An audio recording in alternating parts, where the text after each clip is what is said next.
इस वक्त बड़ी खबर, नक्सलवाद को बहुत बड़ा झटका मारा गया। कुख्यात खूंखार नक्सल लीडर नक्सली कमांडर माडवी हिडमा मारा गया है। मुठभेड़ में हिडमा की पत्नी को भी ढेर कर दिया गया है। मुठभेड़ में हिडमा समेत 6 नक्सली ढेर किए गए हैं। छत्तीसगढ़ आंध्र प्रदेश की सीमा पर यह एनकाउंटर हुआ है। आंध्र प्रदेश के अलूरी सीताराम जिले में यह मुठभेड़ हुई है। आपको यह भी बता दें कि पिछले दिनों ही हिडमा की मां से मिलकर गृहमंत्री विजय शर्मा ने उसे सरेंडर करने की अपील की थी। पिछले दिनों जी मीडिया ने बताया था कि हिडमा टारगेट में है। छत्तीसगढ़ में नक्सलवाद अंतिम सांसें गिन रहा है और लगातार नक्सलियों के खिलाफ ऑपरेशन चलाया जा रहा था। आज नक्सलवाद के खिलाफ सुरक्षा बलों को यह बहुत बड़ी कामयाबी लगी है।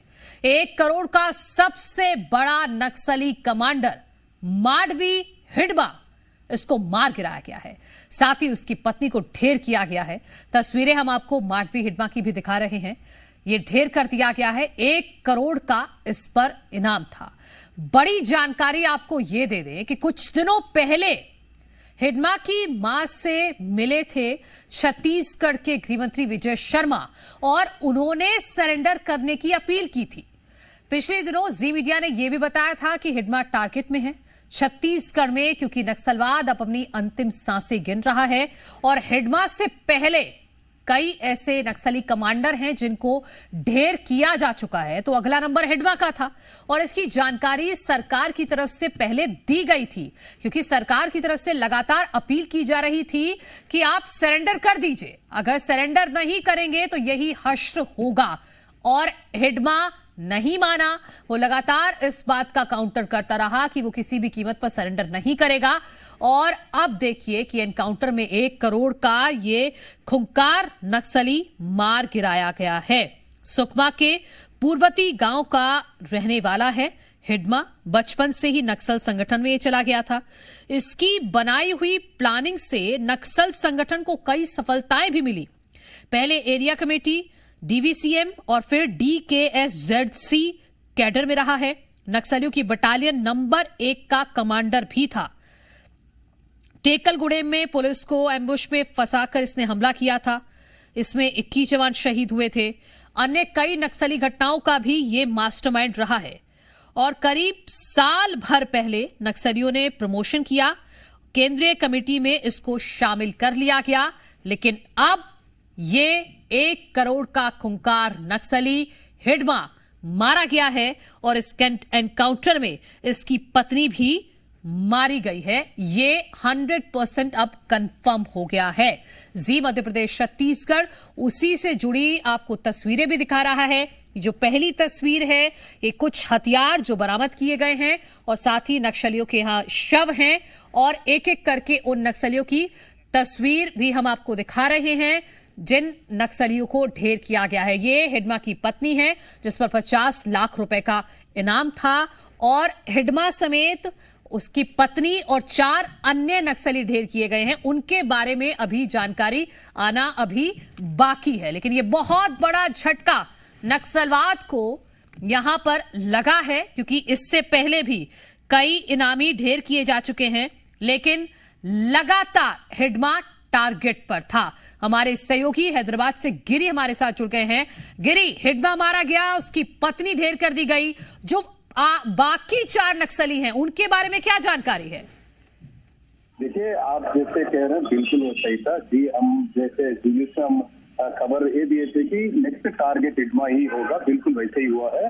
अगर हिडमा का प्रोफाइल अगर हम देखेंगे तो 26 केसेस में अटैक्स पे इसका पूरा इन्वॉल्वमेंट है। और 2007 में अगर हम बात करेंगे तो सीआरपीएफ जवानों पर जैसे हमला, तो उसमें भी A1 कैटेगरी अटैकर यही था। अगर हिडमा का एक स्केच किसी एक्शन पर है तो जरूर वो टारगेट को रीच कर देता है। और पुलिस और सीआरपीएफ जवान भी इसके ऊपर बहुत सारे टारगेट पर थे। और देख सकते हैं जैसे आप 2010 में जब अटैक हुआ था, 76 जवानों का मृत्यु हुआ था। उस वक्त हिडमा ने वो टीम को लीड किया था और इसके ऊपर ये कैश रिवॉर्ड भी था। और अगर हम देखेंगे तो इन लोगों का अटैक आज सुबह हुआ था और हिडमा ने ये एक्सपेक्ट नहीं किया था कि उस पर अटैक होगा, कि वो जैसे पुलिस पर हमला करने लगा तो उस वक्त एनकाउंटर में हिडमा ये सोचने लगा कि उसको किसी भी हालत में उसको गिरफ्तार करेंगे, कैप्चर करेंगे, लेकिन उसे फायरिंग करते हुए पुलिस पर एक अटैक करने लगा और उसी वक्त उसके ऊपर भी सीधे से सीधा अटैक हुआ और उसी जगह पे उसका डेथ हो गया। और अभी ये कह रहे हैं कि 3 लोग लापता है, उनके लिए तलाश कर रहे हैं। और हम देखेंगे तो हैदराबाद में भी जैसे उनका जो फॉलोअर्स है, वो उनसे एक डिमांड है कि पुलिस से जानबूझ के ऐसे कर रहे हैं, ऐसे करके एक डिमांड है, वो सब लोगों को न्यायालय में पहुंचाना है, ऐसे करके डिमांड है। लेकिन अगर इनका अटैक के बारे में अगर बात करेंगे तो नियर 26 अटैक्स में की रोल प्ले किया है हिडमा ने और बहुत सारे जवान का मृत्यु के लिए कारण है। अगर 2010 सीआरपीएफ जवान अभी भी नहीं भूलेंगे कि उस वक्त हम देख सकते हैं 76 जवान एक ही इंसिडेंट में उनका जान खो चुके थे। इसको लेकर के ये बहुत बड़ा की रोल प्ले किया और इसी अटैक में उनका बीवी का और उनका जो फॉलोअर्स है उनका भी अटैक हो रहा। अभी पूरा से पूरा डिटेल्स आने का इंतजार कर रहे हैं हम। ठीक है गिरी, बहुत शुक्रिया आपका तमाम जानकारी के लिए। हमारे सहयोगी हमारे साथ जुड़ गए हैं, पवन दुर्गम हमारे साथ है, अमन भदौरिया और साथ ही साथ हमारे साथ अनूप अवस्थी जुड़ गए हैं। पवन, पहले मैं आपके पास आना चाहूंगी। गृह मंत्री विजय शर्मा ने पहले ही हिडमा की मां से बातचीत की थी कि सरेंडर कर दे, वही ना वरना वही हश्र होगा, और हुआ वही। जिद्दी हिडमा मारा गया।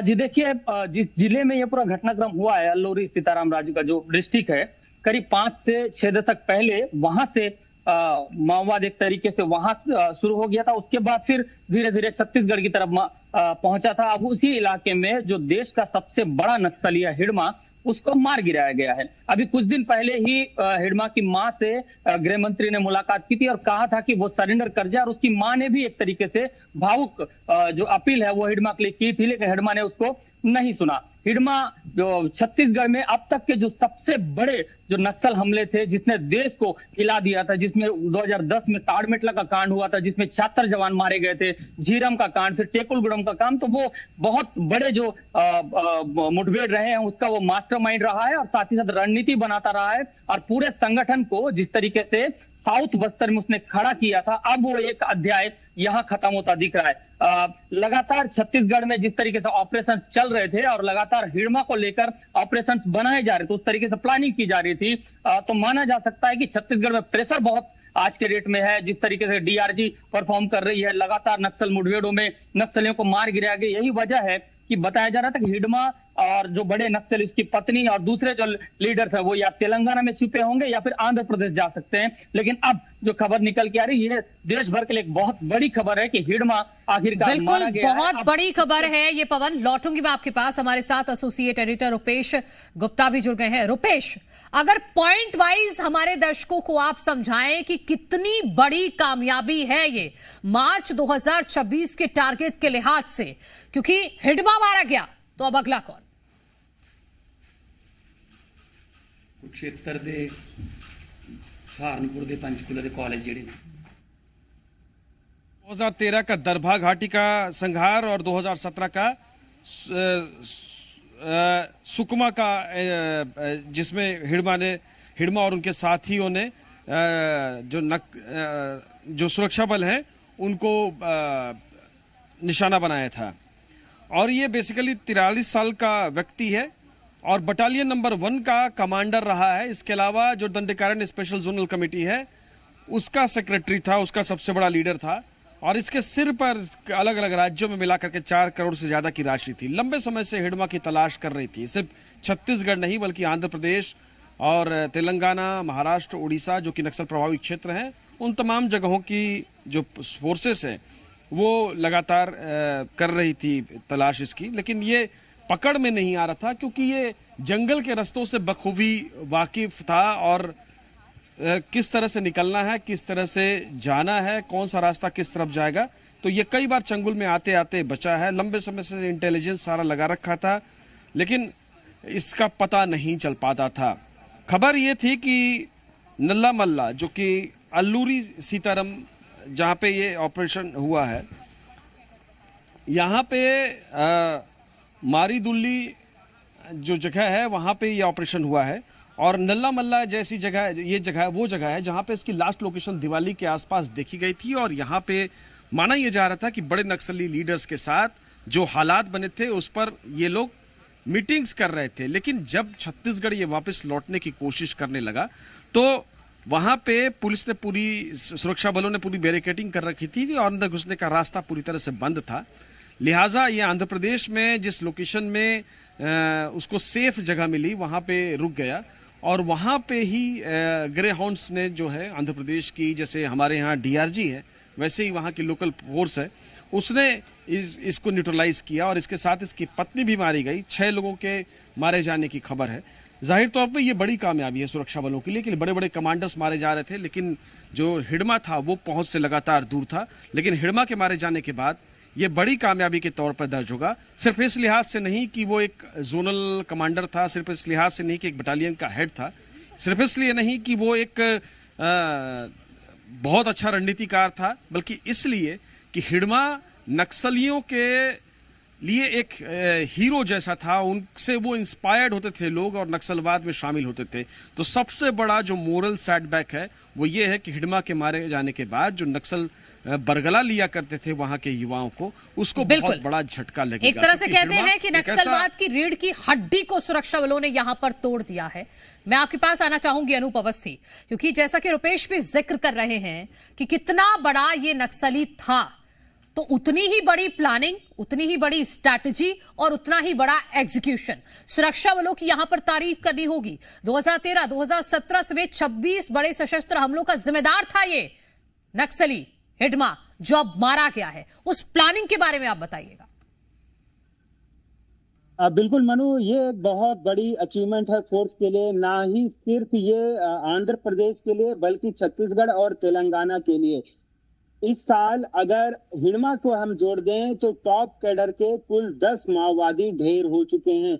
सिर्फ बस्तर में ही जो पोलित ब्यूरो महासचिव थे बसवा राजू, उनके साथ 4 माओवादियों को ढेर किया था फोर्स ने, जो कि बड़े कैडर थे। उसके बाद से 4 जो है पोलित ब्यूरो के मेंबर हैं और 3 जो है सेंट्रल कमेटी के मेंबर हैं। इसमें हिडमा भी शामिल है। इनकी लोकेशन जो है लगातार इंटेलिजेंस तलाश कर रहा था। आखिरी लोकेशन जो है तेलंगाना के नल्ला मल्ला जंगल में मिली थी। बताया ये जा रहा था कि बेहद हाई लेवल बैठक हुई है। जिस तरीके से माओवादी संगठन टूटा है उसको लेकर कोई बड़ा फैसला माओवादी कर सकते हैं और शायद किया भी होगा। लेकिन उस बैठक के बाद से जो बड़े कैडर के माओवादी थे अपने सेफ जोन वाले इलाके में आना चाहते थे और हिडमा भी चाहता था कि जो उसका सेफ जोन वाला जो इलाका है बीजापुर, सुकमा और ये वाला बॉर्डर का इलाका, वहां पर वो पहुंचे।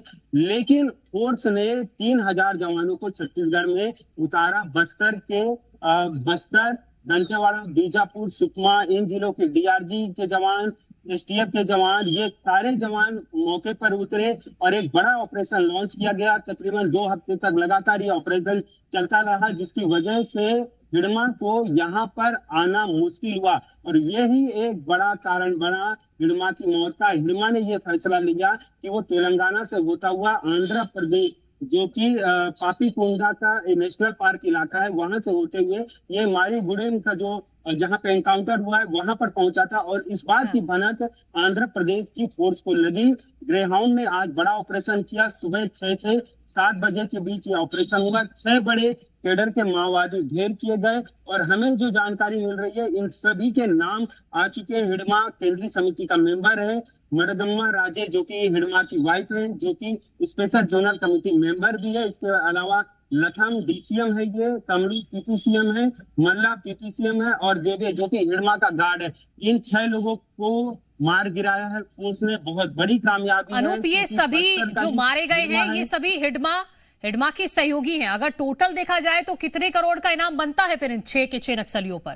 क्योंकि 1 करोड़ का इनाम ही तो हिडमा ही था। देखिए, अलग अलग फोर्स ने अलग अलग इनाम घोषित था, अलग अलग राज्यों में अलग अलग इनाम घोषित है, कहाँ पे उसने कितनी घटनाएं अंजाम दी। लेकिन हमारे पुलिस जो अधिकारी हैं उन्होंने ये बताया है कि केंद्रीय समिति स्तर के जो बड़े कैडर के माओवादी होते हैं उन पे सामान्यतः 1 करोड़ रुपए का इनाम घोषित होता है। लेकिन अगर कुल मिला के ये देखा जाए कि अलग अलग राज्य इनाम घोषित करते हैं, ऐसे में तकरीबन 4 करोड़ का इनाम जो है हिडमा पे घोषित था। इसके अलावा जो माड़े गम्मा राजे जो कि हिडमा की वाइफ है, ये स्पेशल जोनल कमेटी मेंबर है, इसके ऊपर तकरीबन 8 लाख का इनाम घोषित होगा। डीसीएम है, इनके ऊपर 5 लाख का इनाम घोषित होगा। इसके अलावा जो रैंक के हिसाब से इनाम घोषित होते हैं, तो हो सकता है ये तकरीबन कुल मिलाकर बहुत बड़ी कामयाबी है ये सुरक्षा बलों के लिए। अमन, मैं आपके पास आना चाहूंगी। ये नक्सली हिडमा ये तो जानता था कि वो मारे जाने वाला है, क्योंकि उसने सरेंडर करने से इनकार कर दिया और वो छत्तीसगढ़ की सीमा से किसी तरह से बाहर जाना चाहता था, लेकिन सुरक्षा बलों ने जाने नहीं दिया, चारों तरफ से घेर कर ढेर कर दिया। निश्चित तौर पर जिस तरह से देखा जा रहा है, सुकमा, बीजापुर और दंतेवाड़ा के इलाके में लगातार ऑपरेशन चल रहे हैं। हिडमा का गांव जो कुंवरती है, उन इलाकों में लगातार कैंपों का विस्तार हो रहा है। इससे कहीं ना कहीं नक्सलियों के खिलाफ जो सूचना तंत्र है वो बेहद मजबूत था पुलिस का, और इस वजह से छत्तीसगढ़ के सीमावर्ती इलाकों में हिडमा समेत तमाम नक्सलियों का ठहर पाना काफी कठिन था। इसी वजह से जो हिडमा समेत तमाम नक्सलियों का जमावड़ा जो है वो आंध्र प्रदेश की सीमा पर देखने को मिल रहा था। और मैं आपको बता दूं, जो मारणमल्ली का जो जंगल है वो घाटी वाला इलाका है। इससे पहले भी जब आंध्र प्रदेश में नक्सली सक्रिय थे, उस दौरान वो सबसे प्रभावित इलाका माना जाता था जिस जगह में ये एनकाउंटर हुआ है। हालांकि जैसे ही आंध्र प्रदेश में शांति वार्ता हुई, उसके बाद से इलाके में शांति व्यवस्था कायम हो गई थी, लेकिन मारणमल्ली में एक बार फिर ठीक है अमन, मैं लौट रही हूं आपके पास। इस वक्त हमारे साथ डीएम अवस्थी सर जुड़ गए हैं, रिटायर्ड डीजीपी हैं छत्तीसगढ़ के। बहुत स्वागत है आपका। बहुत बड़ी कामयाबी सर मिली है, 1 करोड़ का खुंखार नक्सली लीडर हिडमा मारा गया है। जी बिल्कुल, बहुत बड़ी सफलता है। आप इसको किस तरह से देखते हैं, कितनी बड़ी कामयाबी हो सकती है? क्योंकि सरकार मार्च 2026 का टारगेट लेकर चल रही है कि नक्सलवाद को खत्म करना है जड़ से। देखिए, ये इसको सबसे बड़ी सफलता मानना चाहिए मेरे ख्याल से, क्योंकि नक्सलवादी जो छत्तीसगढ़ के अंदर जो ताकत थी नक्सलवादियों की, वो हिडमा के रूप में थी। वो पीएलजीए बटालियन नंबर 1 का कमांडर था और सुकमा, बीजापुर, दंतेवाड़ा इलाके पे एक तरह से उसका प्रभुत्व था। जितनी बड़ी घटनाएं हुई हैं पिछले 10-15 साल में, सब में हिडमा का योगदान था और उसने काफी खूंखार नक्सली होने के कारण बड़ी बड़ी घटनाओं को अंजाम दिया था, जिसमें 76 जवान जो सीआरपीएफ के मारे गए थे वो भी शामिल है। तो इस प्रकार के दुर्दांत नक्सली के मारे जाने से मुझे लगता है कि छत्तीसगढ़ में ये ऐतिहासिक दिन है जब सुरक्षा बलों ने इस कदर कामयाबी हासिल की है। बिल्कुल, और क्योंकि एक तरह से हीरो के रूप में इसको नक्सली संगठन में देखा जाता था, अगर हिडमा का मारा जाना मतलब एक बहुत बड़ा सेटबैक नक्सलियों के लिए, मनोबल टूटेगा। मनोबल टूटेगा ही नहीं, खत्म हो जाएगा, मुझे ऐसा लगता है। और जिस तरह से गृह मंत्री जी ने मार्च 26 की बात कही है, मुझे लगता है कि ये हिडमा ही उसमें सबसे बड़ा टुकड़ा था जो कि अभी तक मारा नहीं गया था या सरेंडर नहीं हुआ था। आज के दिन के बाद मुझे लगता नहीं है अभी छत्तीसगढ़ में कोई लड़ने की स्थिति में रहेगा। सुरक्षा बलों के हौसले बहुत मजबूत हैं और कोई भी अगर इस प्रकार की अब सरेंडर नहीं करेगा तो बचे कुचे जो लोग भी हैं, छोटे मोटे कमांडर, लेकिन हिडमा एक बहुत बड़ा कमांडर था, वो एक बहुत बड़ा नेतृत्व करता था। बटालियन नंबर 1 को उसने लिया है। बहुत चालाक और चुस्त नक्सलवादी के रूप में उसे सभी लोग जानते हैं, इसलिए इसे बहुत अभूतपूर्व सफलता मानता हूं मैं। बिल्कुल, और आप यहाँ सुरक्षा बलों के जवानों के लिए क्या कहना चाहेंगे? क्योंकि जैसे कि आप भी बता रहे हैं कि कितना चुस्त था, कितना स्मार्ट था, आगे आगे रहता था हमेशा, लेकिन यहाँ पर नक्सली कमांडर को ढेर कर दिया सुरक्षा बलों ने अपनी प्लानिंग, अपनी स्ट्रैटेजी, अपने एग्जीक्यूशन से बहुत आगे निकल गई सुरक्षा बलों की टीम। जी हाँ, ये बहुत बड़ी सफलता है, क्योंकि बहुत बार कोशिश हुई है हिडमा को घेरने की और कई ऑपरेशन चलाए गए, कई बार मुठभेड़ भी हुई, लेकिन वो हर बार बच निकला। इस बार सुरक्षा बल उस पर भारी पड़े और ये बहुत बड़ी सफलता है। मैं सभी सुरक्षा बलों को जो इसमें शामिल थे उनको बहुत बधाई देता हूं जिन्होंने इस कार्रवाई को अंजाम दिया। सर, मैं ये भी जानना चाहूंगी कि अब हिडमा मारा गया और आपने भी कहा कि ये बहुत बड़ी चोट है, तो क्या इसके बाद और कोई है ऐसा नक्सली जो किसी भी लेवल पर थोड़ा बहुत मोरल दे सके इन बाकी नक्सली संगठनों को? देखिए, एक देवा है और जो अभी बचा हुआ है, लेकिन मुझे लगता है कि हिडमा के मारे जाने की खबर जैसे ही निकलेगी, देवा भी सरेंडर कर देगा। अब मुश्किल है, क्योंकि जो ताकत थी वो पीएलजीए बटालियन नंबर 1 थी। ये करीब 100-150 लड़ाकों की एक फौज थी जो इनके पास थी, और जो हर जगह जाकर जहां भी ऑपरेशन चलाने होते थे नक्सलियों को, जहां उनको वारदात करनी होती थी, वहां जाते थे। तो अब उसके जो कमांडर के मारे जाने से बचे कुचे लोग या तो सरेंडर कर देंगे या गिरफ्तार हो जाएंगे, और जो नहीं करेंगे वो मारे जाएंगे। कोई बड़ा नेता मुझे नहीं लगता कि अब छत्तीसगढ़ के इलाके में बचा है, और चूंकि सारी तरफ नक्सलवाद लगभग खत्म हो चुका है, तो छत्तीसगढ़ खत्म होने से ही अब मुझे लगता है कि मार्च 26 वाली बात गृह मंत्री जी की सही होगी। सर, एक और बात, क्या कह सकते हैं कि नक्सलियों की ताबूत में ये आखिरी कील थी जो सुरक्षा बलों ने ठोक दी, और सरकार अब अपने टारगेट के बहुत करीब? जी, मैं तो यही मानता हूं कि आखिरी कील थी जो ताबूत में ठोकी गई है। और इसके बाद, क्योंकि मैं खुद बहुत सालों से नक्सलवाद को करीब से देख रहा हूं, हिडमा की एक ताकत थी जो कि एक लगता था कि जब तक ये है तब तक नक्सलवाद को खत्म कर पाना थोड़ा मुश्किल है। अब इसके खत्म होने से अब कोई, मुझे नहीं लगता कि सुरक्षा बलों के हौसले भी इतने मजबूत हैं कि कोई अब सामने आएगा तो आंधी तूफान की तरह उड़ जाएगा, कोई बचेगा नहीं।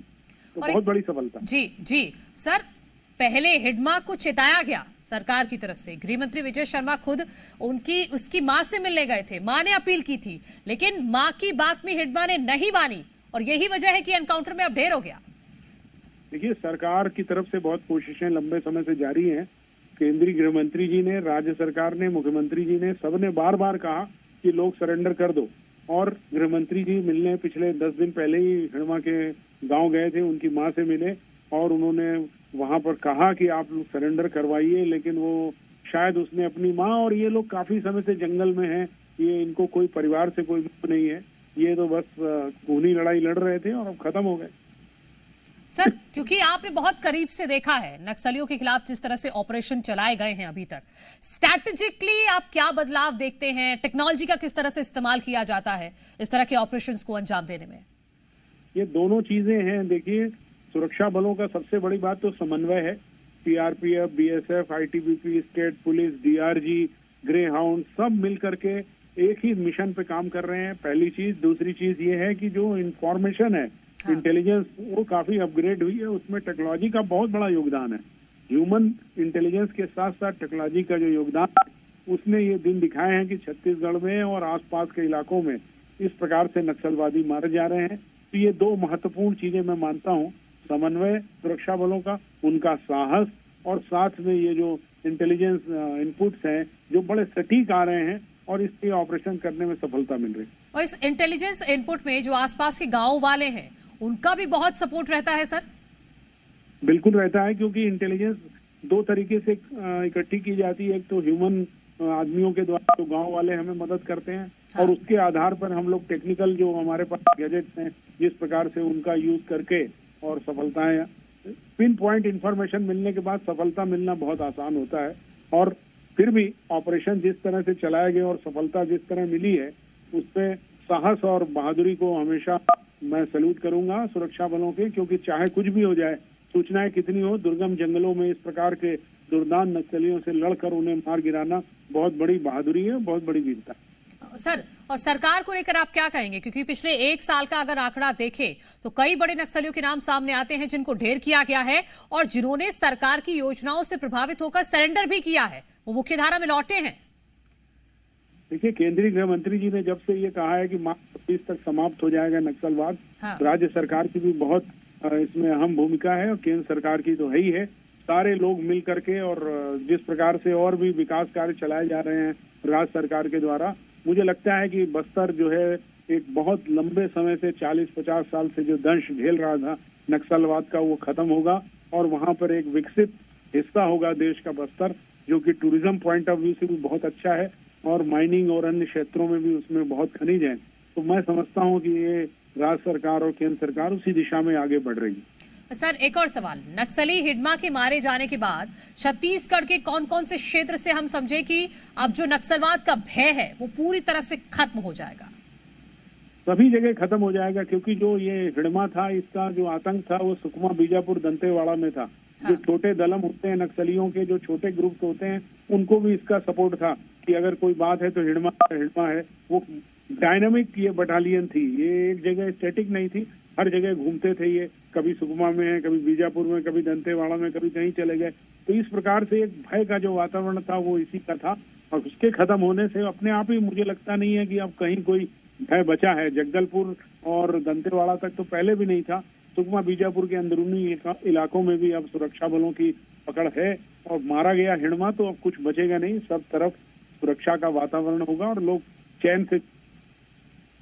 ठीक है सर, बहुत शुक्रिया जी मध्य प्रदेश छत्तीसगढ़ से एक खास बातचीत करने के लिए। Retired DGP Chhattisgarh DM Awasthi ji हमसे बात कर रहे थे। हमारे तमाम सहयोगी लगातार हमारे साथ जुड़े हुए हैं। रुपेश, आपके पास में आना चाहूंगी। जो रिटायर्ड डीजीपी भी कह रहे हैं कि अब कुछ बचा नहीं है छत्तीसगढ़ में अब नक्सलवाद के नाम पर। देखिए, सही बात कह रहे हैं, क्योंकि गणपति वो शख्स था जो पूरे ऑपरेशंस को लीड करता था और जो दंडकारण्य स्पेशल जोनल कमेटी है उसका हेड बनाया गया था। लेकिन अगर देश की बात की जाए तो देश में अभी भी 3-4 बड़े नक्सली कमांडर हैं जो कि अभी जिंदा हैं और जो नक्सलवाद को लेकर के आगे बढ़ रहे हैं। मिसिर बेहरा उर्फ श्रीराम जो कि झारखंड में सक्रिय हैं। इसके अलावा मुलप्पा लक्ष्मण राव गणपति वो सक्रिय है, और थिप्पिरी तिरुपति देवा जो नया पोलित ब्यूरो का महासचिव बसवराज्यों के बाद बनाया गया है वो है, और पापा राव जिसके मारे जाने की खबर थी, लेकिन उसके बाद पता ये चला कि वो भाग गया है। इसकी लोकेशन पता नहीं है।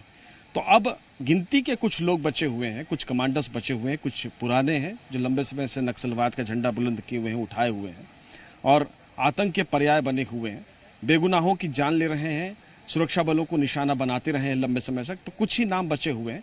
लेकिन जिस तरह से ऑपरेशन चलाया जा रहा है, सेंट्रल गवर्नमेंट जिस तरह से कमिटेड है कि 2026 तक नक्सलवाद को खत्म करना है, अलग अलग राज्यों के बीच में जिस तरह से जॉइंट ऑपरेशंस चल रहे हैं, जिस तरह से इंफॉर्मेशन का आदान प्रदान हो रहा है जो पहले नहीं था, और जैसा कि डीजीपी साहब ने कहा कि इसमें ह्यूमन इंटेलिजेंस के साथ साथ जिस तरह से टेक्नोलॉजी का इस्तेमाल है वो बहुत बड़ी कामयाबी का वजह बना है। खासतौर से ऐसे इलाके जहां पे पहुंच पाना संभव नहीं था, उसमें बड़ी भूमिका ड्रोन ने निभाई है, जिसके जरिए नक्सलवादियों को छुपने की जगह नहीं मिलती और ड्रोन के जरिए उनके मूवमेंट्स पर नजर रखी जा सकती थी।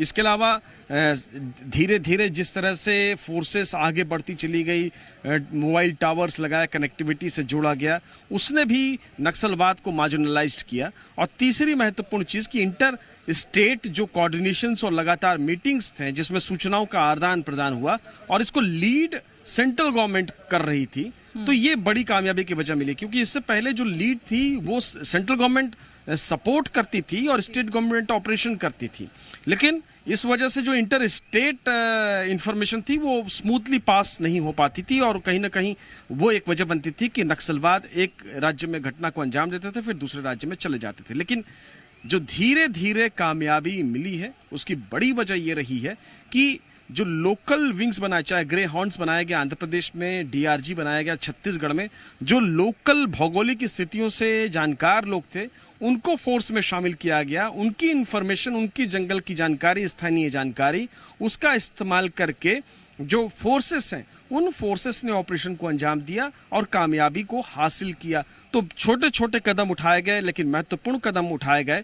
धीरे धीरे धीरे इसने इतना एक अच्छा मैकेनिज्म डेवलप कर लिया कि उसके बाद नक्सलवाद को मार्जिनलाइज्ड होना ही था, नक्सलवाद को खत्म होना ही था, और आखिरकार उस दिशा में एक बड़ी कामयाबी आज हाथ लगी है। अब नक्सलवाद की जो ताकत है, जो उसकी स्ट्रेंथ है, वो स्ट्रेंथ, जैसा कि मैंने कहा कि बैकबोन टूट गया है आज नक्सलवाद का। जिस तरह से मारे जाने की खबर मिली है माफ कीजिएगा, जिस तरह से मारे जाने की खबर मिली है, तो ये हिडमा के मारे जाने की खबर एक बहुत बड़ी खबर है। और जाहिर तौर पे सिर्फ आंध्र प्रदेश नहीं जहां पे वो न्यूट्रलाइज हुआ है, बल्कि छत्तीसगढ़ के लिए खासतौर से बहुत खुशी की खबर है। छत्तीसगढ़ के उन जवानों के लिए खुशी की खबर है जो लंबे समय से दुर्गम इलाके में नक्सलवाद से लड़ रहे हैं, नक्सलवाद से मोर्चा ले रहे हैं। तो बड़ी कामयाबी के तौर पे आज का दिन दर्ज है।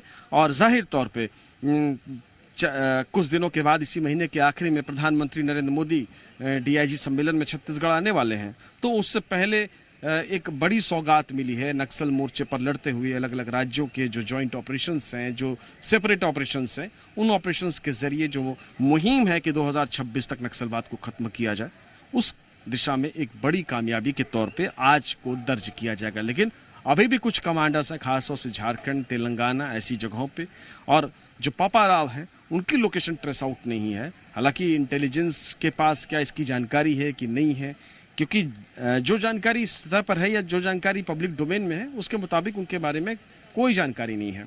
तो कुल मिलाकर के परिस्थितियां ऐसी हैं, कुछ कमांडर्स हैं लेकिन ताकत पूरी तरह से खत्म हो चुकी है।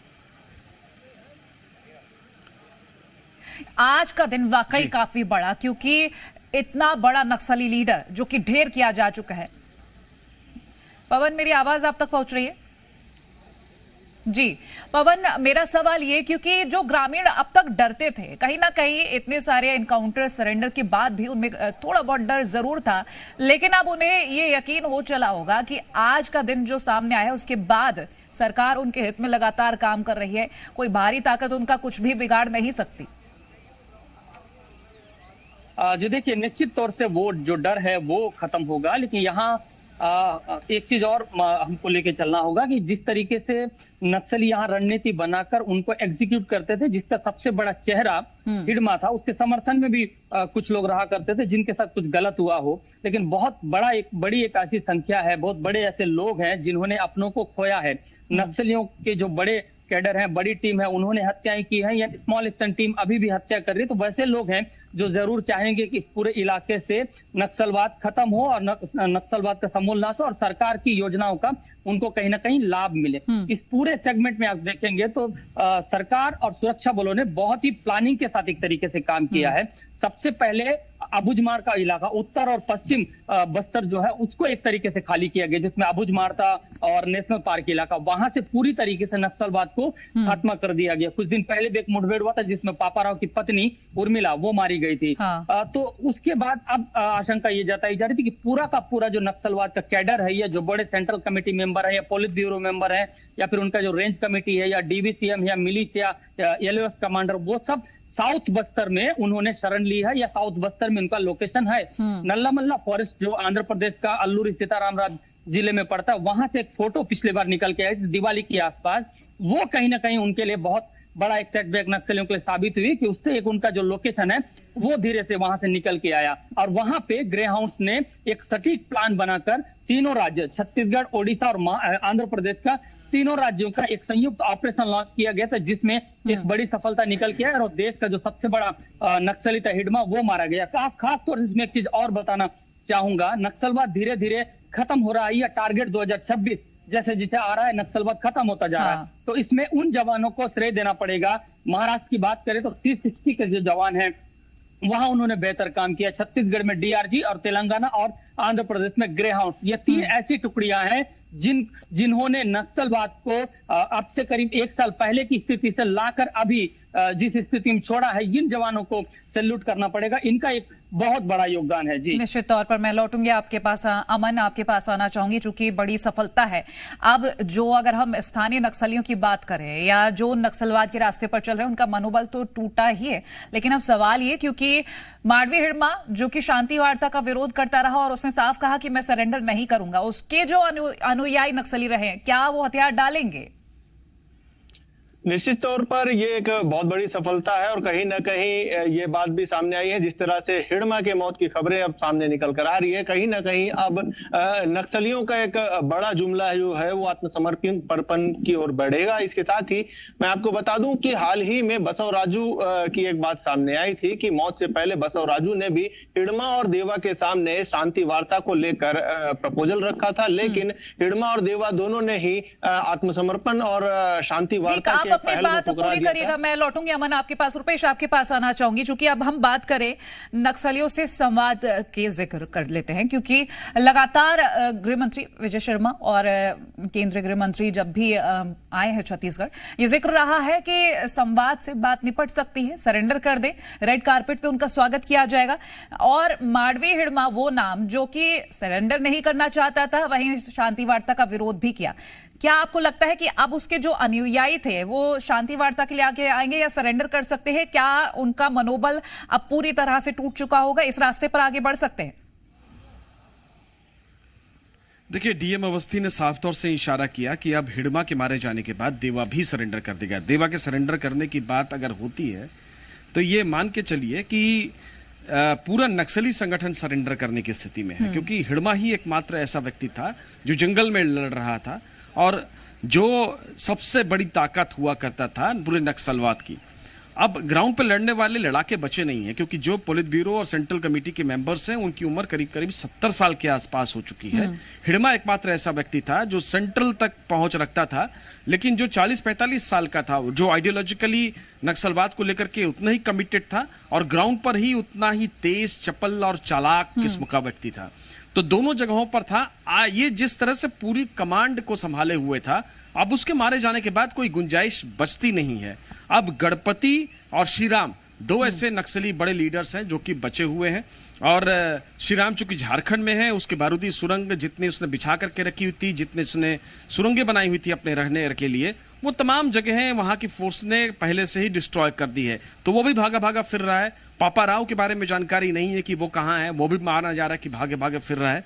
इसके अलावा गणपति और देवा दो अगर नक्सली कमांडर को देखा जाए जो कि बचे हुए हैं, तो जाहिर तौर पे डीएम अवस्थी चूंकि लंबे समय तक बस्तर में रहे हैं, लंबे समय तक नक्सल ऑपरेशन को पूरे प्रदेश में देखा है, और नक्सल ऑपरेशन में जब दो हाथ की लड़ाई होती थी तब से वो रहे हैं, और उस स्थिति तक रहे हैं जिस स्थिति में लगातार फौज आगे बढ़ रही थी। यानी कि फौज का संघर्ष भी देखा है और फौज को कामयाबी फतेह करते हुए भी देखा है, कामयाबी हासिल करते हुए भी देखा है। तो ऐसी परिस्थिति में वो बहुत बेहतर तरीके से बता सकते हैं कि जो स्ट्रेंथ थी वो हिडमा थी, और स्ट्रेंथ खत्म, इसका मतलब कि पूरा नक्सल खत्म। धीरे धीरे धीरे धीरे, हालांकि इसमें एक स्लाइटली डाउट ये भी है कि जो लास्ट लोकेशन हिडमा की देखी गई थी वो कोई और थी। तो ये कंफर्म होना बाकी है कि वही हिडमा है, क्योंकि फोटो आ चुकी है। फोटो आने के बाद जो उसकी शक्ल सूरत है वो हिडमा से मिल रही है, और जो टॉप सोर्सेस हैं वो ये मान के चल रहे हैं कि हिडमा है। लेकिन थोड़ी सी अभी कंफर्मेशन और आ जाएगी तो उसके बाद अच्छे से बताया जा सकेगा कि अब परिस्थितियां ऐसी नहीं है नक्सलवादियों के लिए कि वो किसी भी कीमत पर फोर्स कर सामना कर सके, क्योंकि फोर्स चौतरफा है, पूरी ताकत के साथ है। अगर इस घटना की तुलना करनी होगी तो आप वीरप्पन के आतंक को जिस तरह से फोर्सेस ने खत्म किया था, या श्रीलंका में एलटीटी के आतंक को जिस तरह से वहां की फोर्सेस ने खत्म किया था, उसी तरीके से नक्सलवाद भी अब उसका आतंक भी यहाँ पे खत्म होने जा रहा है। निश्चित तौर पर मैं लौटूंगी आपके पास। अमन हमारे साथ लगातार बने हुए। अमन, आप जवाब दे रहे थे, उसे पूरा करिएगा। जी बिल्कुल, निश्चित तौर पर ये बहुत बड़ी सफलता है, और कहीं ना कहीं जो हिडमा है वो कहीं ना कहीं से नक्सली संगठन के लिए बहुत बड़ा मनोबल रहा है। और जिस तरह से देखा जाता था कि बसव राजू की जो आखिरी मीटिंग थी वो हिडमा और देवा के साथ थी, इसमें बसव राजू ने भी शांति वार्ता पर पहल के लिए बात प्रस्ताव रखा था। हालांकि देवा और हिडमा ने इस बात को ठुकरा दिया। इसका खुलासा आत्मसमर्पण के दौरान रूपेश ने भी किया था, और कहीं ना कहीं एक बड़ा नुकसान भी देखने को मिला है। और हिडमा की मौत के बाद यह बात भी, इस बात का अंदाजा लगाया जा रहा है कि बड़ी संख्या में नक्सली जो है बटालियन के भी, और आमतौर पर जो Konta area committee, Kistaram area committee और जगरगुंडा एरिया कमेटी, सभी जगह से जो नक्सली हैं वो आत्मसमर्पण की दिशा में बढ़ेंगे। निश्चित तौर पर मैं लौटूंगी आपके पास। पवन, एक बार फिर से मैं आपके पास आना चाहूंगी, क्योंकि नक्सलवाद जहां से पैदा होता था वहां अगर हम उन समस्याओं को लेकर बात करें, उन समस्याओं का हल लगातार सरकार करने में जुटी, ग्रामीणों का भरोसा भी जीता। जो ग्रामीण जवानों पर भरोसा नहीं करते थे वो आज भरोसा करते हैं। कैंप्स लग रहे हैं बाकायदा, जो सुविधाएं, मूलभूत सुविधाएं होती थी वो उन तक पहुंचाई जा रही है। तो ऐसा प्रतीत होता है कि नक्सलवाद बहुत कम क्षेत्र में अब रह गया है। जी देखिए, जब अविभाजित मध्य प्रदेश था, छत्तीसगढ़ मध्य प्रदेश में हुआ करता था, तब बस्तर जिला हुआ करता था। जिस वक्त जो अविभाजित आंध्र प्रदेश और तेलंगाना था, उस टाइम पे जब नक्सलियों से एक तरीके का शांति वार्ता जो है वहां की सरकार ने किया था, उसके बाद नक्सलवाद धीरे धीरे बस्तर में प्रवेश करता है, भोपालपट्टनम और उसूर ब्लॉक के जंगलों से। उस वक्त सरकारों को इस तरफ ध्यान दिया जाना चाहिए था। और ये पूरा जो इलाका था ये जंगली इलाका था, नदियां थे, पहाड़ थे और यहाँ के आदिवासी, वहां तक सरकार की पहुंच नहीं थी, वहां तक सड़कें नहीं गई थी, सरकारी योजनाएं नहीं गई थी। एक तरीके से वो अलग थलग कटा हुआ इलाका था। यही वजह था कि वहां के लोगों को ब्रेन वॉश करने में और अपनी विचारधारा को समझाने में और अपनी विचारधारा के साथ ले जाने में नक्सली कामयाब रहे हैं। और ये सिलसिला करीब 5 दशकों का था। 5 दशक से नक्सली वहां पे रहे हैं और उसी इलाके से जो आज टॉप मोस्ट जो लीडर आपको दिखते हैं, जिसमें बड़े बड़े जो नक्सली मारे गए हैं, या भूपति है, रूपेश है, बसवराजू है, हिडमा है या गणेश दुकी, ये साउथ बस्तर से ही इनकी पैदाइश एक तरीके से हुई है और यहीं से ये एक बड़े लीडर बनकर पूरे देश भर में आज इनको जाना जाता है। तो ये वो पूरा इलाका है। अब 5 दशकों के इतिहास में, 5 दशकों के माओवाद के इतिहास में ये जो ऑपरेशन चल रहे हैं, और अब जाकर लग रहा है लोगों को कि अब नक्सलवाद खत्म हो सकता है। नक्सली बंदूक के दम पे वहां अपनी हुकूमत चलाते थे। यही वजह थी कि वहां के जो आदिवासी हैं, जो बहुत ज्यादा अशिक्षित हैं, उनके पास विकास नहीं था, उनके पास शिक्षा नहीं थी, उनके पास बुनियादी जरूरतें नहीं थी, उनको नक्सली अपने साथ रख सकते हैं। लेकिन अब लोगों में, अब आदिवासियों में जिस तरीके सड़कें वहां पे जा रही हैं, जिस तरीके से डेवलपमेंट वहां पे जा रहा है, शिक्षा वहां पे जा रहा है, पेयजल वहां पे जा रहा है, स्वच्छता के कैंप वहां तक पहुंच पा रहे हैं और मुख्य धारा से जुड़ पा रहे हैं, यही एक बदलाव अब धीरे धीरे दिख रहा है। सरकार उन तक जा रही है और जो निचले कैडर के जो नक्सली हैं, जिसमें संगम है, मिलिशिया है, येलो अर्थ है, या फिर एरिया कमेटी है, रेंज कमेटी, ये धीरे धीरे सरेंडर करते जा रहे हैं। अब सरेंडर करने का जो सिलसिला है साउथ बस्तर में और ज्यादा तेजी से हो सकता है। उसके पीछे की वजह यह है कि जो बैकबोन था हिडमा, जो उस पूरे इलाके में ऑपरेट करता था, बीजापुर और सुकमा का इलाका में, जो साउथ बस्तर कहा जा रहा है, उसमें खास तौर से बीजापुर और सुकमा का इलाका है, जिसमें पुवर्ती का इलाका है, कोंडापल्ली का इलाका, पुजेरी कांकेर है, कर्रेगुट्टा है, जिन्निप्पा है, तारलागुड़ा तक, इस पूरे इलाके में जो नक्सली सरेंडर मतलब नक्सली ऑपरेट करते हैं और जो हिडमा का जो ऑर्डर फॉलो करते थे, अब हिडमा के जाने के बाद अब उनके पास कोई विकल्प बचा नहीं है, वो किसका ऑर्डर फॉलो करें, और वो सरेंडर अब यहाँ पे करेंगे। और टारगेट 2026 जिस तरीके से कहा जा रहा है कि अभी कुछ दिनों में देश के प्रधानमंत्री भी यहाँ पे आएंगे, तो ये उनके आने से पहले ये एक तरीके से नक्सलवाद पे एक आखिरी जो चोट है उसको यहाँ पे जरूर कहा जा सकता है। और आने वाले समय में नक्सलवाद धीरे धीरे दम तोड़ता हुआ यहाँ पे दिख रहा है। और जो कुछ नक्सली बचे हैं, जिसमें पापाराव एक लोकल यहाँ से माना जा रहा है, और साथ ही साथ जो दूसरे जो बिहार और आंध्र प्रदेश तेलंगाना के नक्सली है, वो भी यहाँ से कहीं ना कहीं बैकफुट पर जाएंगे। और साथ ही साथ एक समन्वय को जरूर यहाँ पे मानना पड़ेगा, जिसमें छत्तीसगढ़, तेलंगाना, महाराष्ट्र और ओडिशा, आंध्र प्रदेश, 3 राज्यों का जो एक समन्वय था नक्सलवाद को खत्म करने के लिए, वो भी यहाँ पे दिख रहा है। और केंद्र की भूमिका जो है इसमें बहुत महत्वपूर्ण हो जाती है नक्सलवाद के खात्मे के लिए। और जिस तरीके से लगातार जो स्टेप्स के साथ आगे बढ़ रहे हैं, ये बहुत महत्वपूर्ण हो जाता है। जी, निश्चित तौर पर, और समन्वय ही जरूरी है ताकि नक्सलवाद को जल्द से जल्द खत्म किया जा सके। रुपेश, आपके पास आना चाहूंगी। आंध्र और छत्तीसगढ़ सीमा पर यह मुठभेड़ हुई और एक बड़ी सफलता हाथ लगी। समन्वय का हम जिक्र कर रहे हैं, तो समन्वय बेहद जरूरी है क्योंकि जोनल नेटवर्क को तोड़ने के लिए समन्वय की आवश्यकता पड़ती है। और एक बड़ी चोट अब नक्सलवाद पर कर दी गई है, तो कहीं ना कहीं बहुत ज्यादा उम्मीदें अब जग जाती हैं कि जल्द जो टारगेट है वो पूरा हो जाएगा।